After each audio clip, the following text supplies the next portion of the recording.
안녕하세요. 오늘 저희는 당신이 보내주신 그 최신 AI 기술 그리고 투자 흐름 관련 자료들 좀 깊게 보려고 합니다. 기사도 많고 분석 자료도 다양한데요. 여기서 진짜 중요한 거, 그 핵심만 딱 뽑아내는 게 오늘 저의 목표입니다. 자, 바로 시작해 볼까요? 네, 반갑습니다.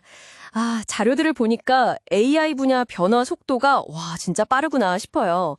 그 초기 인프라 투자 있잖아요. 그 단계를 지나서 이제는 실제 서비스 또 애플리케이션 이쪽으로 무게중심이 확 옮겨가는 게 보입니다. 정부나 기업들 움직임도 상당히 전략적이고 빠르고요. 이 흐름을 한번 같이 짚어보시죠. 네, 좋습니다. 그럼 먼저 제조업 얘기부터 해볼까요? 한국처럼 제조업 기반이 탄탄한 곳에서 AI 에이전트 도입하면 효과가 크다, 이런 분석이 눈에 띄네요. 뭐 생산성 향상 같은 구체적인 성과가 나온다는 건데 이게 왜 지금 시점에서 중요할까요? 그 핵심은요, 단순히 AI를 도입한다, 이게 아니고요.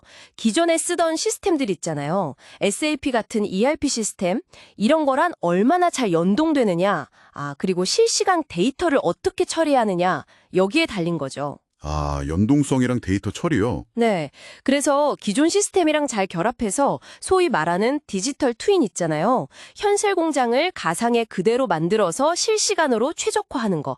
그런 고도화된 단계로 가는 겁니다. 지멘스의 마인드스피어 같은 솔루션들이 바로 이런 걸 가능하게 해주고요. 아하, 결국 AI 혼자서는 좀 그렇고 기존 인프라랑 시너지를 내야 진짜 가치가 나온다. 뭐 이런 얘기죠. 그렇군요. 그러니까 기존 시스템과의 융합, 이게 핵심이네요. 그럼 이런 흐름 속에서 AI 산업 무게중심이 하드웨어에서 서비스로 옮겨간다. 이 분석도 되게 흥미로웠어요. 처음엔 엔비디아 같은 하드웨어 기업들이 막 주목받았다면 이제는 생성형 AI나 SAS 같은 서비스 쪽으로 관심이 간다고요. 어떤 기술을 좀 봐야 할까요? 네, 맞아요. 이제는 그 클라우드 기반의 AI API라던가 아니면 AI ASS라고 부르는 거요. 서비스형 AI. 이게 중요해지고 있습니다. 서비스형 AI요? 네. 예를 들면 아마존 세이지 메이커나 구글 버텍스 AI 같은 플랫폼들인데요. 이게 뭐냐면 기업들이 직접 막대한 AI 인프라를 안 만들어도 되는 거예요. 그냥 필요할 때, 뭐랄까, 구독 서비스처럼 AI 기술을 빌려 쓰는 거죠. 오, 빌려 쓴다. 네. 그러니까 기업들, 특히 뭐 중소기업 같은 경우엔 AI 도입 문턱이 훨씬 낮아지는 거죠. 아, 그렇겠네요. AI를 빌려 쓴다는 거, 그거 참신한데요? 이렇게 서비스가 중요해지니까, 우리가 기술을 만나는 방식, 인터페이스도 좀 달라지겠어요.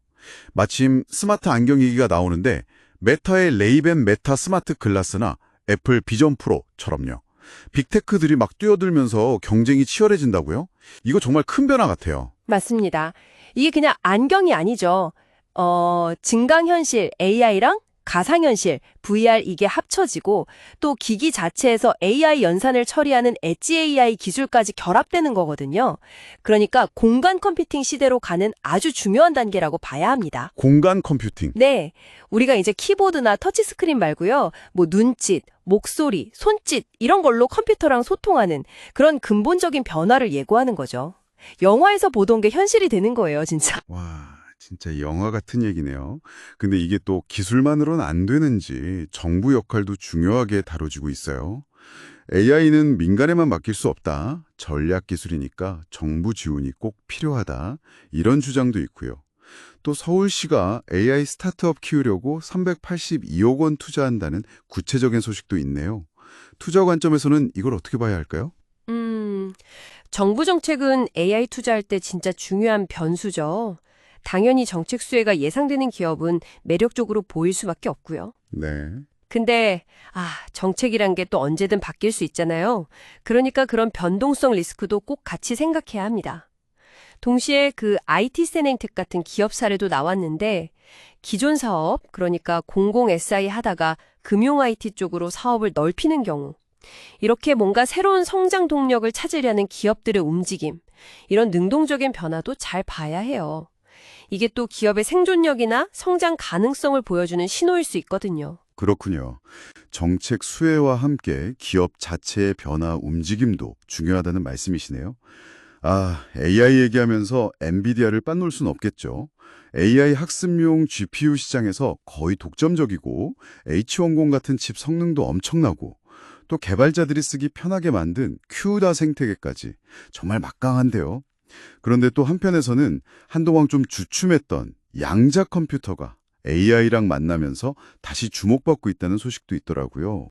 이 둘의 관계는 어떻게 봐야 할까요? 네. 엔비디아 기술 리더십은 뭐 의심할 여지가 없죠. 근데 AMD나 인텔 같은 경쟁사들이 계속 추격하고 있고 또 칩 가격이 워낙 비싸다는 건 늘 부담이고요. 투자자 입장에선요. 그렇죠. 여기서 양자 컴퓨팅이 정말 흥미로운 지점인데, 양자 AI, QML이라고 하죠. 퀀텀 머신 러닝. 이 기술이 기존 컴퓨터로는 풀기 너무 어려웠던 문제들 있잖아요. 아주 복잡한 최적화 문제나 신소재 개발, 신약 개발 같은 거. 이런 분야에서 혁신을 가져올 잠재력이 크다고 봐요. 그래서 다시 주목받는 거군요. 네, 그래서 다시 조명받는 거죠.